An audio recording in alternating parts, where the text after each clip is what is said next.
Jesus reverse ministry. தேவனுடைய பரிசுத்த நாமத்திற்கு மகிமை உண்டாவதாக.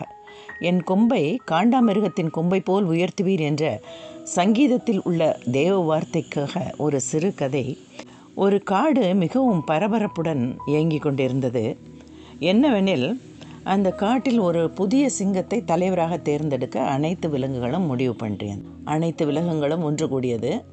மேடையில் சிங்கமும் நரி அவற்றை முன்மொழிந்து கொண்டிருந்தது. திடீரென்று அனைத்து விலங்குகளும் காணாமல் போனது. ஒருவருக்கும் புரியவில்லை. மேடையில் இருந்த சிங்கமும் நரியும் என்னவென்று தெரியவில்லை என்று திரும்பி பார்த்த பொழுது பின்பகுதியில் ஒரு காண்டாமிருகம் வந்து கொண்டிருந்தது. இதை கண்டவுடன் சிங்கமும் நரியும் கூட சென்று விட்டது. காண்டாமிருகம் மிகவும் பலன் உள்ளது. அது தானாக சண்டைக்கு செல்லாது, தன்னிடம் சண்டைக்கு வருபவர்களை தனது கொம்புகளால் முட்டி தீர்த்துவிடும். நமது வேதாகமத்தில் யோசேப்பை குறித்து மோசே கூறும் பொழுது, அவன் கொம்புகள் காண்டாமிருகத்தின் கொம்புகள் போல் இருக்கும் என்று உபாகமம் 33:17 கூறியிருக்கிறார்.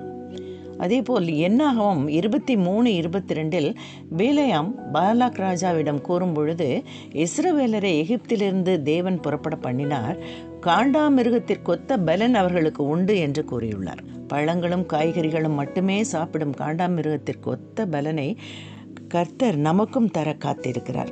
கர்த்தரை நமது முன்பாக வைத்து நடக்கும் பொழுது காண்டாமிருகத்தை போல ஒரு பலன் நமக்கு என்றும் உண்டு. இந்த 925ஆம் நாளின் வெகுமதியாக பரிசுத்த வேதாகமத்தின் பழைய ஏற்பாட்டில் ஏசாயாவின் புத்தகம் 64ஆம் அதிகாரத்தில் இருந்து, உமது நாமத்தை சத்துருக்களுக்கு தெரிய பண்ணுவதற்கும் ஜாதிகள் உம்முடைய சந்நிதிக்கு முன் தத்தளிப்பதற்கும் தேவரீர் வானங்களை கிழித்து இறங்கி உருக்கும் அக்னி எரியுமா போலவும் அக்னி தண்ணீரை பொங்க பண்ணுமா போலவும் பர்வதங்கள் உமக்கு முன்பாக உருகும்படி செய்யும். நாங்கள் எதிர்பார்த்திராத பயங்கரமான காரியங்களை நீர் செய்தபோது நீர் இறங்கினீர். உமது சந்நிதியில் பர்வதங்கள் உருகி போயின.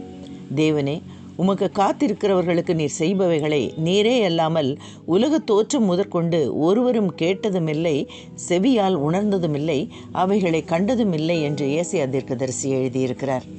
இப்பகுதியில் தேவனுக்கு காத்திருக்கிறவர்களுக்கு எதிர்பாராத அளவில் நன்மைகள் செய்வதற்கும் நம்மை தாங்கி நமக்கு காண்டாமிருகத்தை ஒத்த பலன் தருவதற்கும் கர்த்தர் காத்திருக்கிறார்.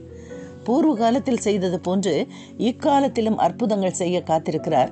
நாம் அவர் மீது தீவிரமாக நம்பிக்கையும் ஊக்கமாக ஜெபிப்பவர்களாகவும் இருக்கும்போது நமது அன்றாட வாழ்வில் நமக்கு செய்யும் அற்புதங்களை புரிந்து கொள்ளவும் முடியும். நாம் தான் அவரை விட்டு விலகுகிறவர்களாக இருக்கிறோம். அவர் எப்போதும் நமது தேவைகளை கூர்ந்து கவனித்து செய்யக்கூடியவராகவே இருக்கிறார். நாம் தான் அவரை புரிந்து கொள்ளாதவர்களாக விசுவாச குறைவுடனும் நீடித்த பொறுமைக்கு நம்மை விலக்குபவர்களாகவும் இருக்கிறோம். இத்தகைய சூழ்நிலை நமக்கு ஒரு மறுமலர்ச்சி தர கர்த்தரை நோக்கி ஜெயிப்பவர்களாகவும், பிதாவாகிய தேவனின் அன்பும் கர்த்தராகிய இயேசு கிறிஸ்துவின் தயவும் பரிசுத்த ஆவியின் நட்புறவும் நம் அனைவரோடும் இருப்பதாக. ஆமென். இயேசு கிறிஸ்துவின் இனிய நாமத்தில் இனியும் தொடர்வோம். நன்றி.